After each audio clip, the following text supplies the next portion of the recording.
Maala fi amma sa'aatii kana maati? Moo nyaattee tolu galte? Nyaattee tolu galte moo?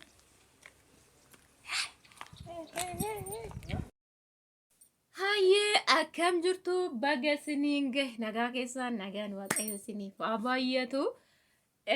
Charchi dhaquuf kaanee jirra. Charchi dhaquufanii har'a guyyaan ayyaana faasikaadha. Karaa kamiinuu so akkam jirtu warri ala jirtan hundi keessan iddoo jirtanitti bagattiin isin gahe jechuun barbaada. Kino nuti sana keessa tarree darbinee tokko jennee jalqabne ana baay'ee natti fakkaatu baay'ee amma kana naa kabbadu dhuga jechuun maa natti fakkaatu toon bira darbees garuu namni keenya isa wayirra jira ho'arra jira akkuma har'a bichaa wanti ta'u ta'ee darbuutti jechuudha. Garuu nama waan akkasii baay'een jaaladhu ani.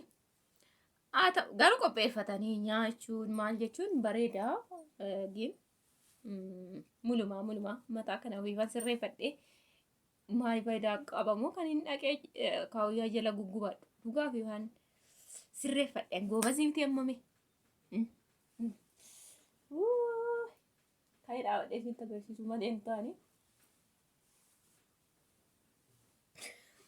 kan ayyaanati namannatti kolfana bukkeen mataa ayyaanati kunoo asuma salphaadhama fakkeenya tokko sirreeffachuu dhaqee birrii 800 yoo wiigii geeffadhee birrii 400 tokkofachuu ton taane akka kana gochuudha jechuudha.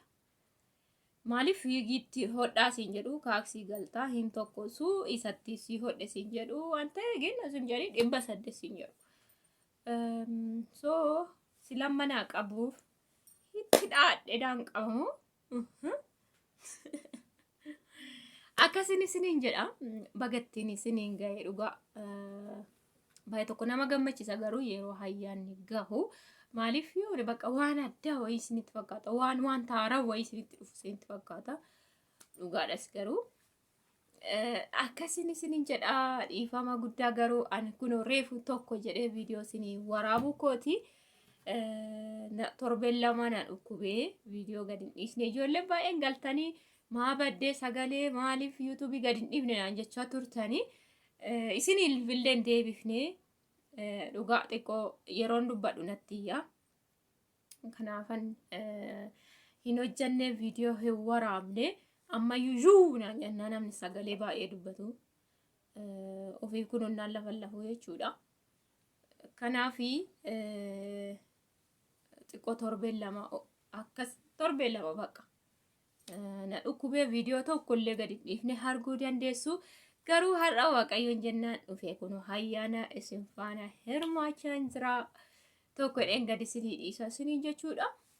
Walumaa waaqeffannaa koottaa gara mana waaqayyoo haa deemnu guyyaan ayyaana hin dagatamu charchii dirqama dhaquun barbaachisaadha.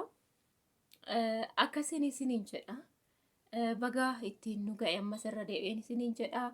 Hin yaadinaa hin dhiphatinaa warri ala jirtan maatii biraan jirre biyya keessan hin jirre achumatti akkasin mijatutti walii galaatii wanta dessisin jedhu guyyaa gaafsanaatti isin gammachiisu tokko sirreeffadhaa sanaan ala hin yaadinaa guyyaan hin jira waan ta'eef hin yaadinaa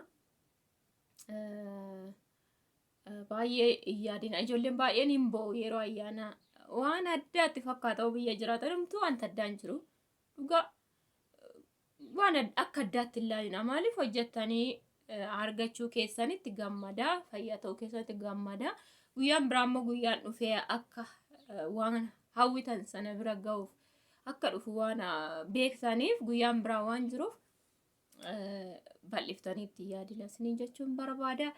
Uffata koon ka'ee isinitti agarsiisaa na laala.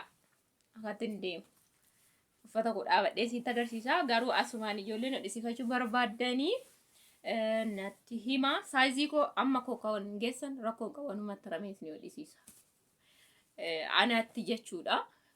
Warri kaan immoo maa gochuu hin danda'u asumaan hodhisifachuu dandeessu yoo isinitti tolee ka'ee dhaabadheen isinitti agarsiisaa viidiyoo isaatii kana dura waan isinitti agarsiisatti fakkaata jala isaati. Kun immoo qamisii isaa noormaalii miti carqii sisii eenyu wayitii xanqirri kan jedhu wayitii naxalaa miti jechuudha.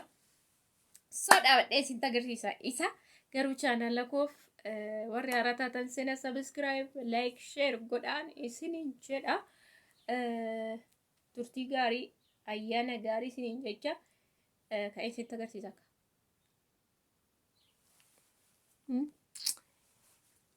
Amma in baay'ate amma meekaappiin narra jiru namni yeroo baay'ee na laala.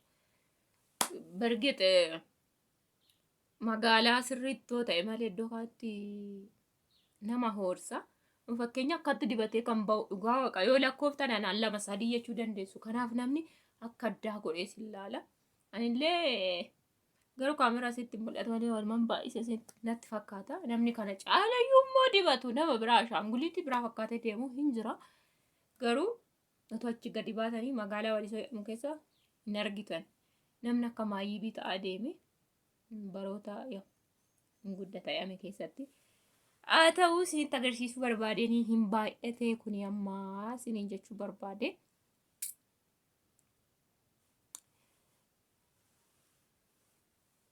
Manuma kottiin tokkosee miiceen bakka kaaksisti shuwaariin godhee amma mana laaffisee hin dandeessu akkanattis. Isinitti agarsiisaa daawwadhaa. Uffata laalaa yoo barbaadan baqaqsiisaa isaas ol kaa'uu dandeessu yeroo dhuftan hodhisiifattu jechuudha. Jammara. Ishi akkuma argitan kun akkana uffadhee ka'ee uffata yeroo darbe sin agarsiisee jira. Baay'ee mirxii tokko siniin jedhee jira. Yoo qamisii habashaa kana waan wallaallatu hin qabu. Caammaan koos kana.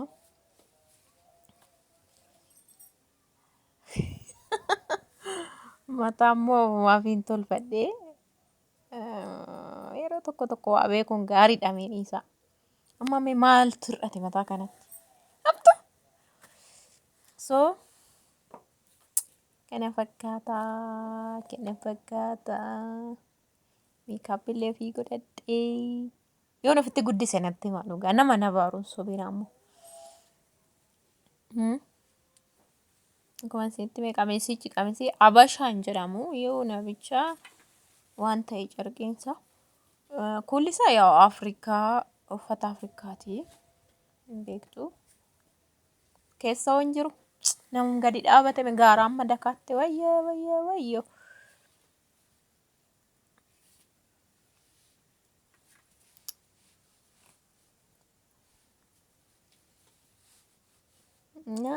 Kana sarchii dhaquuf kaanee jirra. Sa'aatii 3 fi walakkaa ምናምን ta'ee jira.